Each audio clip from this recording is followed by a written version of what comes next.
बिस्मिल्लाहिर्रहमानिर्रहीम। आप सबको मेरे चैनल MBBS स्टडी विद हमादनीम में खुशामदीद। अच्छा जी, हमारा टॉपिक चल रहा था सेल साइकिल का। सेल साइकिल के अंदर हम इंटरफेस पढ़ चुके, जिसके अंदर G1, S और G2 था। उसके बाद माइटोसिस के अंदर माइटोसिस की डेफिनेशन और उसके साथ जो माइटोसिस का फर्स्ट फेज था जो कि प्रोफेज था वो हम पढ़ चुके। आज हम चलते हैं जी दूसरे फेज के ऊपर जो है मेटाफेज। आइए देखते हैं मेटाफेज क्या चीज है। अच्छा जी, अब इस मेटाफेज से पहले सेल प्रोफेज से होकर आया हुआ होता है। मैं एक छोटी सी डायग्राम बनाता हूं कि प्रोफेज के अंदर सेल किस तरह पाया जाता है। प्रोफेज के अंदर मैंने आपको बताया था 3 बेसिक चेंजेस होते हैं। कौन कौन से? कि न्यूक्लियर मेम्ब्रेन स्टार्ट्स डिसॉल्विंग, ठीक हो गया। इसके अलावा न्यूक्लियर मटेरियल खुद को कंडेंस्ड कर लेता है, क्लियर फॉर्म में आ जाता है, और जो सेंट्रियोल्स हैं वो खुद को पोल्स पर एडजस्ट कर लेते हैं। ये कौन सा फेज है हमारे पास? ये है प्रोफेज। अब सेल इस प्रोफेज से किसके अंदर इंटर होगा? मेटाफेज के अंदर। तो देखिएगा, सबसे पहली चेंज मेटाफेज के अंदर कौन सी होगी कि ये जो न्यूक्लियर मेम्ब्रेन थी ये टोटली डिसअपीयर हो जाएगी। न्यूक्लियर मेम्ब्रेन टोटली डिसअपीयर हो जाएगी। तो मैं सेल किस तरह का बनाऊंगा? न्यूक्लियर मेम्ब्रेन खत्म हो जाएगी।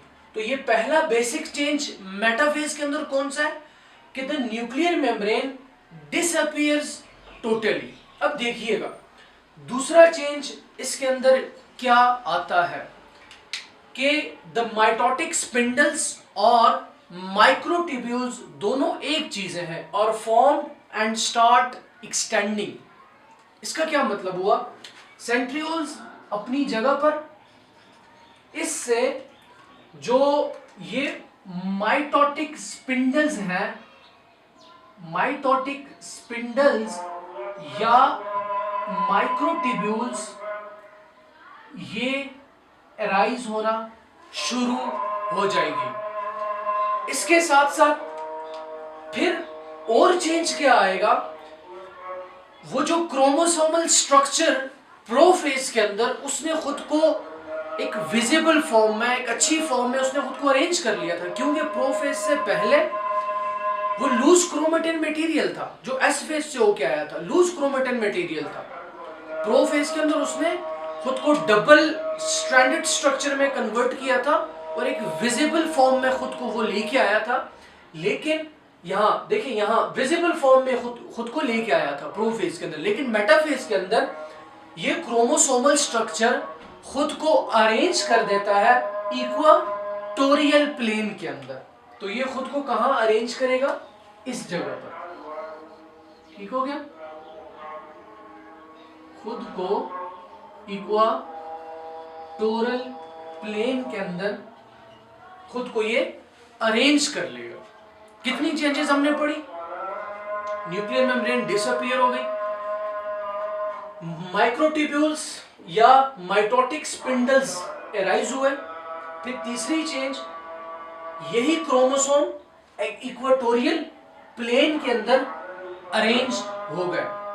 अच्छा जी, जब हमारे पास ये माइक्रोट्यूब्यूल्स या माइटोटिक स्पिंडल्स क्लियरली बन जाए और क्रोमोसोम्स इन स्पिंडल्स पर अरेंज हो जाए, तो फिर ये जो ट्यूबुलर माइक्रोट्यूब्यूल्स हैं यहां से निकले हुए जो एराइज होते हैं वो खुद को काइनेटोकोर के साथ अरेंज कर देगी। नहीं समझे इस पॉइंट पे कि वो जो माइक्रोट्यूब्यूल्स या माइटोटिक स्पिंडल्स यहां से खुद को एराइज करके सेंट्रियोल से अरेंज हो जाएंगे काइनेटोकोर के साथ। मैं बताता हूं जी काइनेटोकोर क्या होता है। अच्छा देखते हैं जी कि काइनेटोकोर क्या चीज है।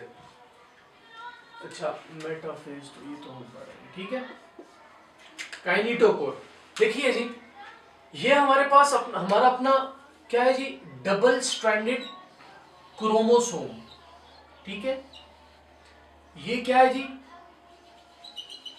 सेंट्रोमियर, सेंट्रोमियर, जिसके साथ ये हमारे दो क्रोमेटिड्स अटैच होते हैं।